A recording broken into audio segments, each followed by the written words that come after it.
tirtu zawngte chibai vek ule Baptist Bial Zaipawl Huang grupina kumsom pathum atanga kumsom pakwa atana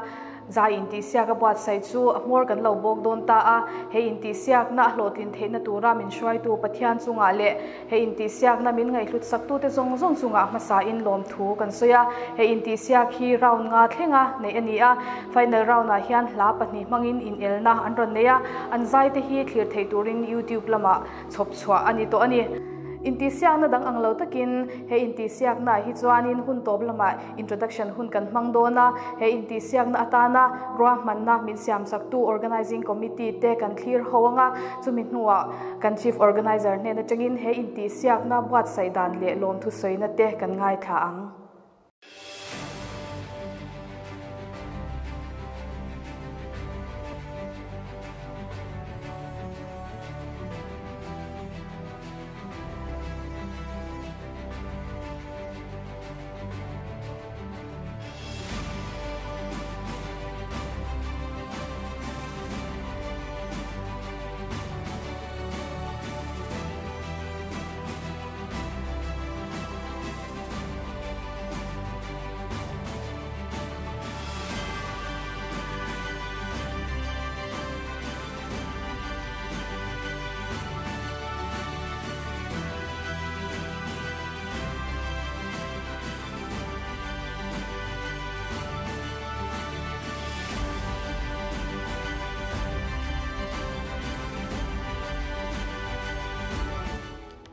virtual solo competition inphumru tele he competition lo tirtu te in zawain chibai kan bu ka cheu Baptist Bial Zaipawl Huang grupin kumsom pathum atanga kumsom pakwa in atana virtual solo competition kan buatsaih chu amor kan lo bok don ta a he Intihsiakna min ngaihhlutsaktu zawngte chungah lawmthu kan soini mithen khatril ruwa he Intihsiak hi tu te buatsaih nge ni ti hi zawna thei kanan soi masa ange Baptist Bial Zaipawl Huang group hi tlang rang Bial Zaipawl te rongbol na in ton na le Bial Zaipawl rongbol in hmasawn na turatana inphumru na group poi mo tak atana siamania tuna hian tlang rang Bial Zaipawl somsari panga kanin thum kho me ka tangkai tak le lum takin group hi man me ka di Bial Zaipawl rongbol na atana min kuwa khom tu poi mo tak ani me ka ni tan thia theo angin nikum atangin hripui kan tuara chungah zawngte chuan kan rongbol na achol thupa engma ati thei lowa chutiang kara po chon nikum lama po online Christian labu quiz te hun limom tak mangin kan lo buatsaih to a kan lok pui le ani kumina po hripui awang pokin rongbol na akal thei lowa chutiang kara chuan kumina po hian thil tangkai tak ti tu mangu ti in kan soi hova ti chuan he virtual solo buatsaih hi alo tuta kan ruam hanta ani Intihsiakna buatsaih ani don ta ka chuan thil neu thil poimo ngai tu tur alo tam vele maya rinain alo hau tak vele maya amaro chu he Intihsiakna buatsaih tur hi Bial Zaipawl Huang ina kan buatsaih don ta ka chuan Bial Zaipawl Huang group atang hian ilen chuak ang u itling tlang u ti in kanan in nge na tiang chuan chu kanan in nge na chu group member ten thanem ngai takin mani rem cha nangin mani in phalna le in huam na angin tuna hian kanan len chuak thei don ta group member te chunga po lawmthu kanan soi ani Intihsiakna felfai taka kalpui ani thei turin he Intihsiakna kal phungtur duangtu turin organizing committee te kan siama anin uluk takin ngai tuana uluk takasengin he Intihsiakna kalpui da tu te an lang ngai tua an chunga kan lom ema tin Intihsiakna min Intihsiaktu rin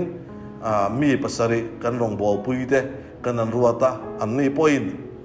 man lo le buai tak chungkara he Intihsiakna hi min Intihsiaktu na an chunga kan lom emani loman chungcha nga hian Intihsiakna buatsaih ani ta ka chuan loman ngai zon tak siam ani lo chuan Intihsiakna ati hu lo the ni ti kan ria a ti chuan he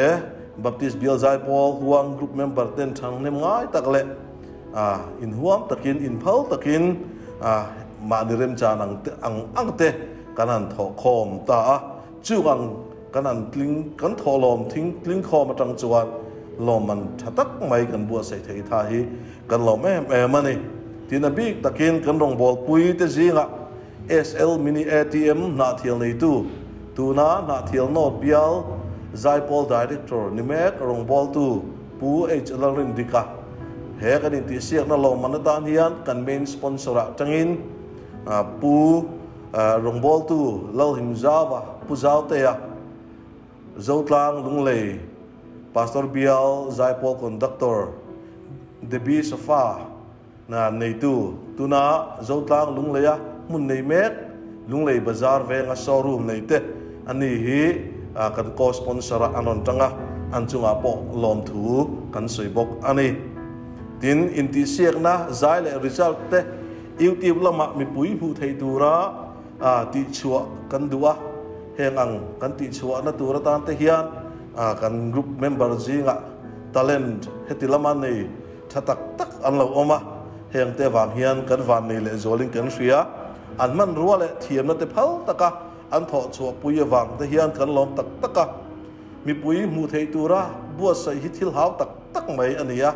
heng ang mu thei tura bua sai tu hian achangin sol ma tang te dan bua saya achangin helama tang te dan bua saya achangin khulama tang ten chutiang chuan an in pek na awangin venia hian heng kan Intihsiakna te hi mu thei turin kan puitlin thei ani tiang chuan he Intihsiakna hi kanan buat sai ve ani amaro chu station pakhat atanga buai pui le buat sai kan ni lo wang hian rinain a haw tak ang reng khop maya hanin ron zunga ro man han siam zung te kha thil alo har sang reng viau maya chutiang ani awang chuan tirtu te le he Intihsiak min ngaihhlutsaktu te in mit kan tlun lo na le in du tu sam kan phak lo na in mi riat thiam na kan ngen tak meuh chu ani tin in buat sai na chungchanga kongkrang sangin ma kanan la chulaya chuan he Intihsiakna hi mi te nga event a lo ngem ti te Contestant te kanan muzo ngem o kanan ti a chan chu kumbit hi ani awangin chu tiang chuan rilruwa zo da lian tak min del tu ani amaro chu in buat sai na kanan kalpui chowa he Intihsiakna hi nei turani ti kan puwa da tangin ngai event tu an thanema Contestant po mi somnga somruk an tling ani chuan lo tling thokata kan in nga yang kan ti line tel tura ming pelut hi mi zale pani kan nei ani be sei phak ba ka tel tum kanan nei hi kan lom lea hlotlin na sak tak kan nei ngal ni te pon kan ria ani chuti line sipui leng kara khosa kan ni awangin sipui awang har sat na te tin dam lo na awang har sat na le zirlai an ni awang har sat na te alo oma chung te awang chuan mi somriat pathumin he Intihsiakna hi an machon thei ani tin Intihsiakna kan tran nuwa te har satna heng ria wang te pon kan han tong zawa kan Contestant te zinga amaro chu har satna chungang te chuan tlak buak ma sela har satak chungah anon len chua ram awangin kan Contestant te chungah po lawmthu kan soibok ani he virtual solo competition nei tu ro buai pui ni tangin Intihsiakna kan hun man hi hei thum alo pum hlum don ta thum alo chuang te po ti la kan soi sualom love he mun hun chu hian kongkrang sangin he Intihsiakna hi a khai lak theya chuang khai lak theina din muna po chuan pathian in min suaya pathian ven kan chang ani ti kan ria pathian he na po lawmthu kan soi mol ani tin Contestant te an ma ni chawin thilan ti theilowa an ma ni ha taka buai pui tu te tin rimoi taka per sak tu te atana tong trai sak thin tu te tin thilpek du sakna thilpek lo pe tu zawngte venia hian kan Contestant te ayo in lawmthu in chungah kan soi bok ani intihsiakna a hloklina tur atana lawman tur phal takat ho tu te mani man ruwa phal takat ho chu puya an thiam na le theina te hemi atana a lan tu te le ngai tu na uluk takaseng tu te tin uluk taka intihsiakna min Intihsiaktu te baka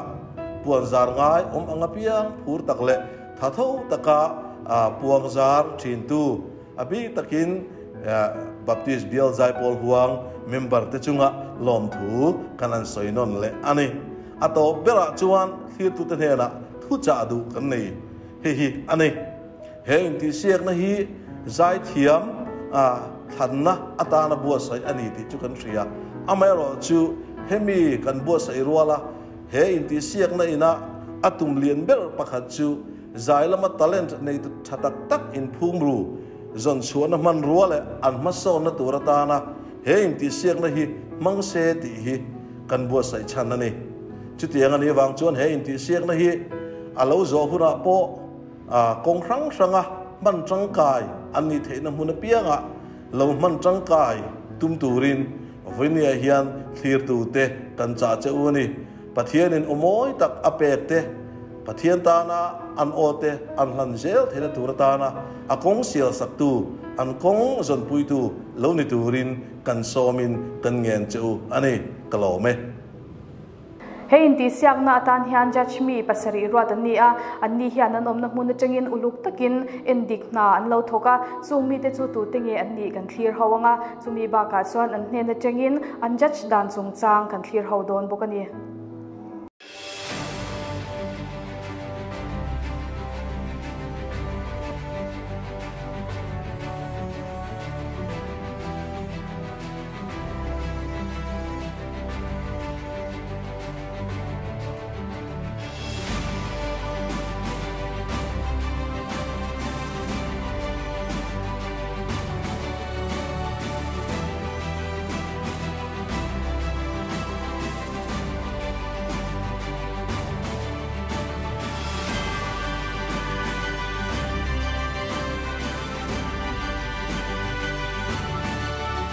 Baptist Bial Zaipawl Huang buatsaih kumsom pathum atanga kumsom pako in kartana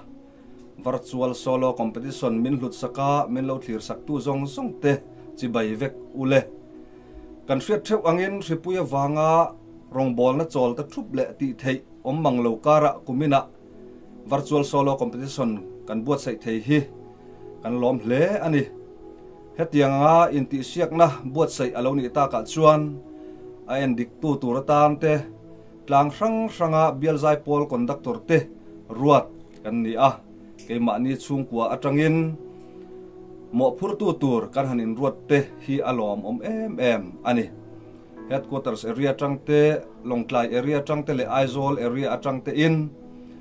a.He tur mi pasari ruat kan ni endik dan tur te le kalpui dan turte soiho ve in achangin Google Meet te kan han neia achang le WhatsApp group kaltlangin kan han soiho ve kan the tokin kan ulukin ma kan lave ani Intihsiakna hi round nga nei ani first round na lachang khat mangin Intihsiak ani second round na lachang khat le athunon mangin Intihsiak ani le third round na hian la pakhat guitar remin an Intihsiak le fourth round na hian la pakhat guitar le keyboard remin Intihsiakna an nei le a fifth round kan ti a final round na hian then ni in kan kalpuya a then khatna hian an hladu ber music track mangin Intihsiak ani tian a then ni na Christian labua an hladu ber mangin guitar le keyboard remin an Intihsiak le boka Intihsiakna hian man rodang man phal ani lova phone camera an Thla edit lova ronda ani kan naute hopo an zai thiamin an zai tha theilom hle maya han thlan lo tur te po an wangin judge te po kan lu a hai thin viau ani round then khata hian judge te po in tu te nge kan ni ti tar lang lovin chan in semin fui na le hmasawn an ngai na lai te ziakin kan participant te hi kan hril ve hlom boka ma an son pui hle point kan thria kan lom hle ani zai thiam si boi pui tu nei tha le nei thalo kar ero ala hle in alanga engpo nise intihsiakna ani awangin atling an omangaya atling zo talo te po an thiam lo ani chuang lo ve atop bera chuan heng kan nau te ho hi an malam huna an mazona rongbol na tur om angle chhor theina tur om anga hian tlang rang rang kan rongbol puite le ko ran hroi tu te po ina lo chhor tangkaya an ma lam atana rongbol na lo siam sakzel tur te po in kan somin kan ngen ngal bok cheu ani kalome ole tikhan thu soi pahni kan ngai thla ka tangkhan intihsiakna kalpui dan chu kan heta a he intihsiakna min lo ngaihhlutsaktu te zawng chungah lawmthu kan soinon le ani tuna chuan result lam kan hoi to anga result kan puan tak tak ma in kan finalist te zai in ngai thla chhun zom le lokang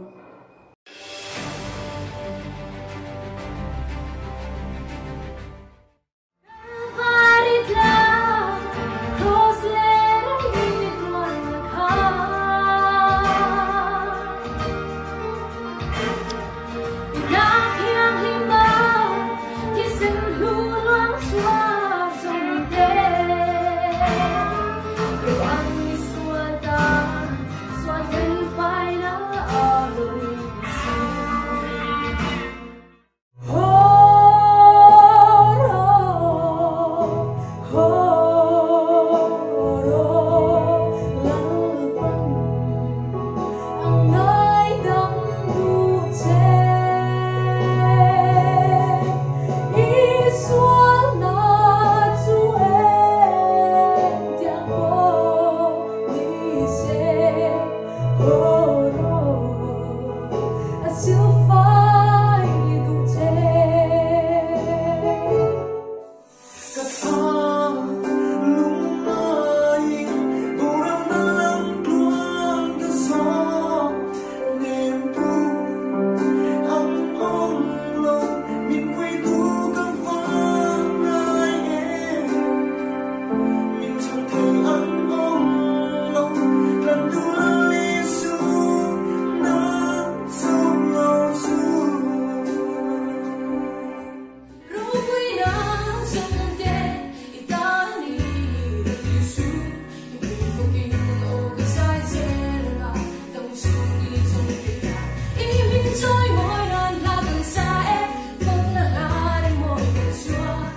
Kan finalist te zai kan thlir ho tang khan an zawai mai khan loman pakhat na don phuvek ni in asiata loman pakhat nei dong tu hianin cheng singkhat sanga le citation adonga nga pahni na in cheng singkhat le citation pathum na in cheng sanga le citation adong don ani tichuan loman pakhat na tanga pathum na langve lo te hianin consolation prize cheng sang ni le citation an dong don bokani ole tuna chuan result kan puangang kumsom pathum ma changa kumsom pakwa in karta na virtual solo competition loman pathumna dong tu chu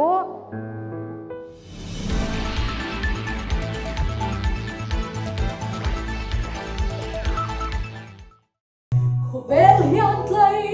puar na zawng ma se thei ti om silo dam takan liam thamwan tu ta tong lovi ole tikhan loman pathumna dong tu kan sheta a loman dong tu kan lompuya mi panga kan laneya khangjinga khan loman pahnina dong tu kan puang le donani Baptist Bial Zaipawl Huang grupina virtual solo competition a buatsaih loman pahnina dong tu chu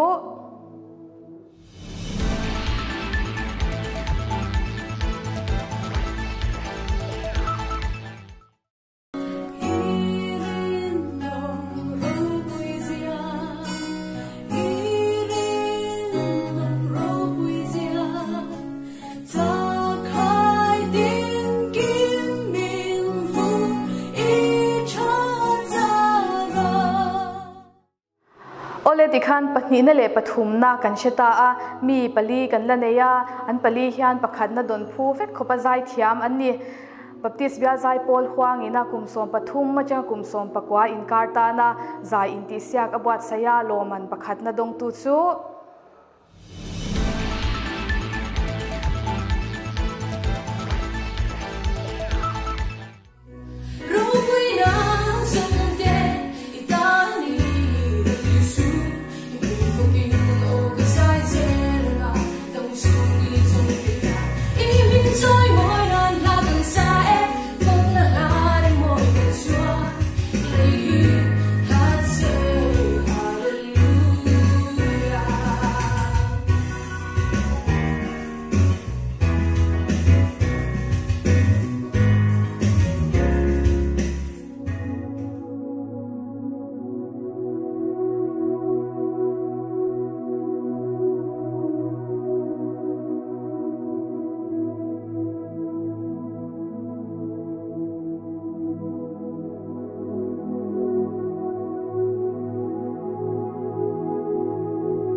already khan virtual solo competition result chu kan puang zawta a he Intihsiakna abula changa top thlenga thathem ngai taka beitu contestant te zong sum chunga lawmthu kan soya Intihsiakna zawto maila thei top chhuah chhunzom zel tur le ama faka soimoi chhunzom zel turin du sakna kan hlan veka cheu kan lo me